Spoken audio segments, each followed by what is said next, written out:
بسم اللہ الرحمن الرحیم۔ عزیز طلباء السلام علیکم۔ مطالعہ پاکستان 8واں باب کیونکہ ہمارا ختم ہو چکا ہے، آج اس کے معروضی اور مختصر سوالات کرنے ہیں۔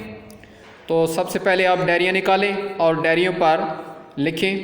نمبر 1 معروضی سوالات یہ حل کرنے ہیں، اور دوسرا آپ نے مختصر سوالات حل کرنے ہیں۔ تو معروضی سوالات کی طرف آتے ہیں۔ پہلا سوال ہے قومی یکجہتی سے کیا مراد ہے؟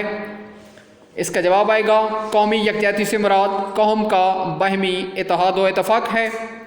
دوسرا ہے قومی یکجہتی کے لیے کون سے عناصر ضروری ہیں؟ 3 کے نام لکھیں۔ تو قومی یکجہتی کے لیے جو عناصر ضروری ہیں ان میں مشترکہ مذہب، مشترکہ زبان اور مشترکہ نسل ہے۔ مشترکہ مذہب کا کیا مطلب ہے؟ مشترکہ مذہب کا مطلب عوام کی اکثریت کا مذہب ایک ہونا ہے۔ مشترکہ زبان قومی اتحاد کے لیے کیا کردار ادا کرتی ہے؟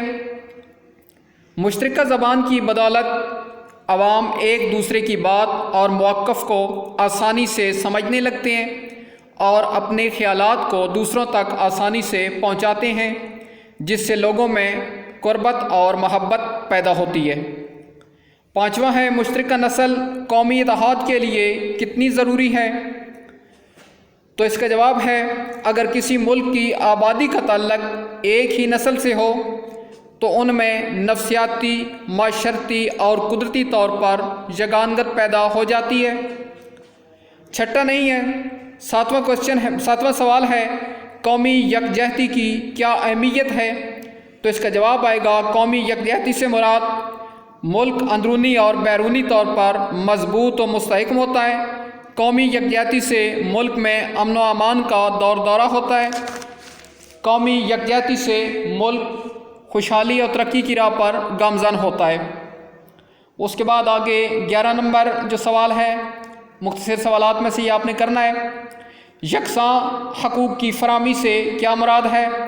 تو اس کا جواب آئے گا یکساں حقوق کی فراہمی سے مراد تمام انسانوں کو مساوی حقوق فطری طور پر حاصل ہونا ہے۔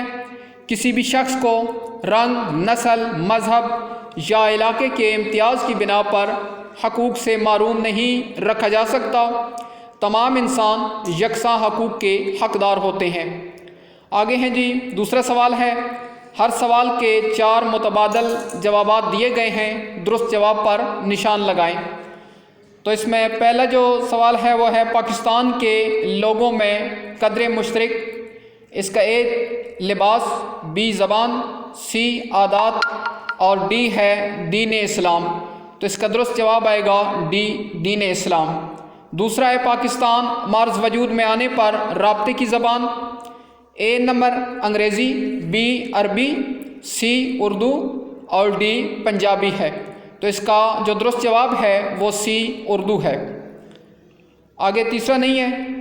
چوتھا جو ہے وہ ہے پاکستان میں غربت کی زندگی گزارنے والے افراد، A 15%، B 35%، C 25% اور D 50%۔